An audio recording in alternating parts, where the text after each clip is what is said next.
So Greg Doucette called me and my friend out as my friend's losing 120 pounds in 180 days, vlogging the series on YouTube, and I, as the coach, am falling under criticism. He's questioning my approach as the coach. Iman Barcodarian, why didn't you inform him this is impossible? He's questioning if I can even do numbers right. 700 calorie deficit, oh, just eat whatever you want. And he's questioning the goal in its entirety, stating that it's impossible. This is not going to happen. And that Aaron will fail, and so we should change the goal.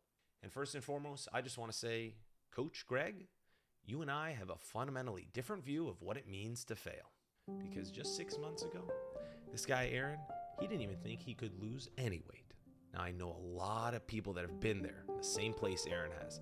They've done HIIT, he did cardio, they've done weightlifting, boxing, you name it. That weight doesn't come off.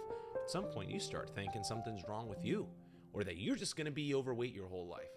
But here's the thing, me and Aaron were really good friends. And when I heard this, I told him, brother, we can change that mentality. I can guarantee you can lose however much weight you want, and you can get back on track with whatever you want in your health journey. And he was like, how?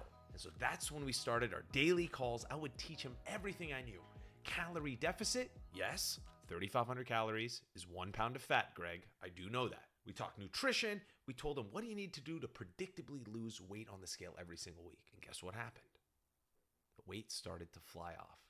And you think that's great, but Aaron didn't believe it. Even though it's going down at night, it's like in my head, I'm like, you're not, that weight you're seeing in the morning, that's not real. Like, you know what I'm saying? So even though it was happening, the more I'm looking at this, the more you realize that health really has a mental hold on you. Health has a giant mental hold on you. and he had this mentality until a very special day.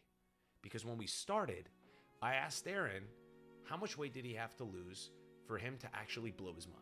Once I hit 389, I think I'm gonna be so much more confident. I want 389. I have to see that number. And 16 days later, that day came. 388.3. Let's go! Bro, that's 20 pounds. Bro, it's 388. What would you want to do right now to fucking celebrate? I don't even know, bro. Just want to know. Like, you know what I'm saying? It feels good. And that negative self-belief, it went away. And right after that day came the infamous question. Trying to do 120 pounds in 6 months. Why do you want to do 120 pounds in 180 days? He said, just tell me if it's possible. And technically, it is, right? And so I broke down the math. And I said, hey, the rate that you have to do that every week is 4.6 pounds of fat. Normally, a 500 calorie deficit for people to lose 1 pound of fat is hard. All right, you're gonna have to do 2,333 calorie deficit every single day. And if you miss one day, now you gotta make up the 2,000 the next day. It's hard. And he said, Let's get it. Let's okay. get it. Does that All make right. you uncomfortable? It makes me uncomfortable as shit. Coach Greg, you and I have a fundamentally different view of what it means to fail. The story in front of us is a guy that just a few months ago didn't even think it was possible to change his weight. And now he's excited to see what's gonna happen when he goes uphill on a battle bigger than anything else he's done in his life. But he's doing it with a smile. I'm very excited to live like it. And Greg, the 750 calorie deficit you said we got wrong, that was just for Aaron's diet.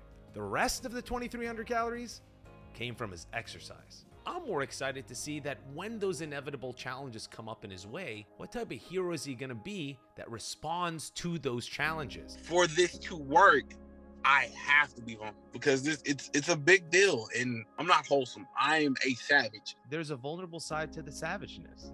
Yeah, And yeah. I think that's a gift, bro. And I think you could help so many people out there. And yes, he could not get to his goal at the time he set, and he might have to adjust and change. Sure, any of those things could happen. There's a likelihood I might not lose 120 pounds. I might only lose 50. I might only lose 30, right? But I'm looking at this and I'm like, dude, this thing could be really huge. This can be so big. He said there's a version of him out there he knows that's sitting on his desk watching YouTube, just a few years younger than him. It's been left out of the fitness conversation because he thought he tried everything and nothing's gonna work for him, and he gave up on his fitness journey. And I remember watching Casey, like his morning routine was him jogging around New York. And I'm like, bro, ain't no fucking way I can do that, but that shit's cool. It's so cool. And if he can see Aaron up against all odds with a smile on his face, that might just be enough. And it's not about coaches like me or guys like you, Greg, telling a grown man what he should and shouldn't do on a journey. It's our jobs as coaches to just listen for whatever our clients want and be able to help transform their mindset so that they can finally see, that it is possible. And if they want to take a chance on it, they can. The journey was never about losing weight. It is a weight loss journey, but I'm not just losing physical weight. I'm losing mental weight. I'm losing baggage. I'm losing preconceived notions. I'm losing like all this other shit. If you just focus on the numbers, you miss the whole human experience. Don't worry about it being 180 days. That's not the point. The point is finally a guy is trying to do what was previously impossible. So go throw him some love in the comments. Aaron, I love you. I'll see you next week on the vlog. See ya. Dude, I'm ready to see what this fucking does. I'm ready to see the end of this.